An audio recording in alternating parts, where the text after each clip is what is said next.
Today, a week after the story first hit, the BBC Director General George Entwistle apologised to victims of alleged sex abuse by Sir Jimmy Savile and promised to hold an internal inquiry after the police investigation. It comes as this programme has spoken to Savile's former BBC producer, who describes the lack of child protection procedures at the corporation in the 1970s and reveals that nobody from the BBC has contacted him, despite the fact he was Savile's producer for 21 years. And we've unearthed footage of the comedian Freddie Starr, who last week applied for an injunction to keep his name out of the story, appearing alongside Savile during that period, contradicting his comments last week. Porrick O'Brien has this exclusive report on the story and the allegations that will not go away. When did public attitudes start to change about Jimmy Savile? You may have said after the ITV documentary last week. You'd be wrong. In the 80s, Savile appeared on a BBC programme called Open to Question. It was hosted by a young Christian Guru Murphy. Remind me the subject matter. I thought it was a fun thing, but never mind. A panel of teenagers asked him the questions then that if we could, everyone wants to ask him now. Jimmy, you've never been married and you don't seem to have a very high regard of women. Oh. Do you feel that women are inferior to you, or are you frightened from them? Don't you see intellectual contradiction in your tabloid claim of having sex in a passion wagon and your profession to be a devout Roman Catholic? Oh, you must put the camera on this man. This man is the only person I know in the world who believes newspapers. Clunk the car door and click the seatbelt. Clunk, click, every trip. Another BBC show, Clunk Click, during the 70s with Jimmy Savile. Last week, a woman claimed that during the making of this episode of Clunk Click with Jimmy Savile, the comedian Freddie Starr molested her. She was 14 at the time. Freddie Starr said this wasn't true, that he'd never met her. He went on to say, "I've only met Jimmy Savile maybe twice. He came to see me with his mother at one of my shows. I always thought he was a flash.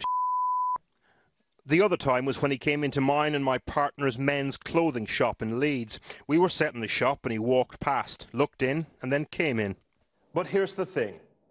Channel 4 News has discovered that Freddie Starr had met Jimmy Savile a third time because Freddie Starr was a special guest on this episode. That Freddie Starr would make a good parachutist.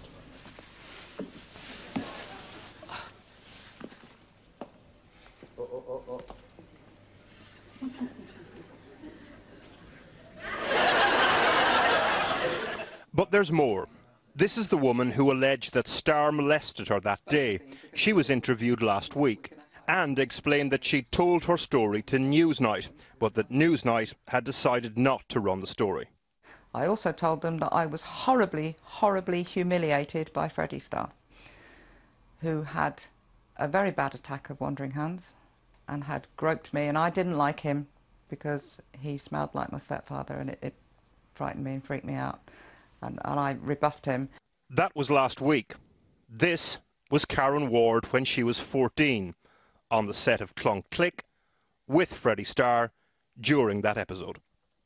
This doesn't prove that Starr molested Karen Ward. It does call into question what he said, though, about this incident.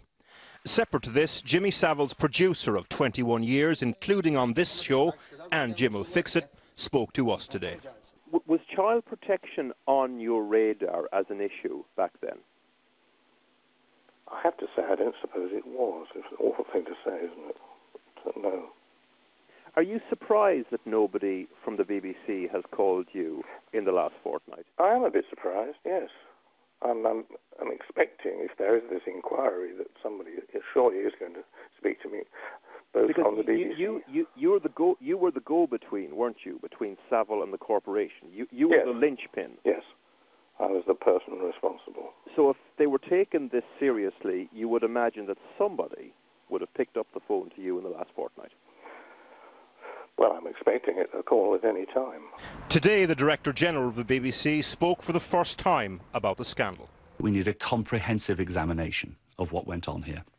But at the heart of what went on are a series of criminal allegations about the behaviour of Sir Jimmy Savile.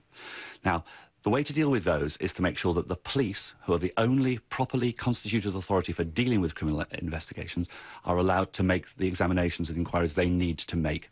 In the coming days, the Met Police will announce how many women have complained about Jimmy Savile. Porrick O'Brien. Well, in a statement to Channel 4 News this evening, Freddie Starr's solicitor said, Freddie is now 69 and cannot be expected to recollect every show that he's appeared on and to remember every person that he has met. It would now appear from seeing footage of a Clunk Click show aired in 1974 that, in fact, Freddie was mistaken and therefore that he had, in fact, been on a Jimmy Savile show. However, this does not detract away from the fact that Freddie vigorously denies the awful allegation that has been made by Karen Ward, which, despite this footage, is still totally unsupported and uncorroborated by any other evidence. We did invite the BBC's Director General George Entwistle to talk to us, but he declined our offer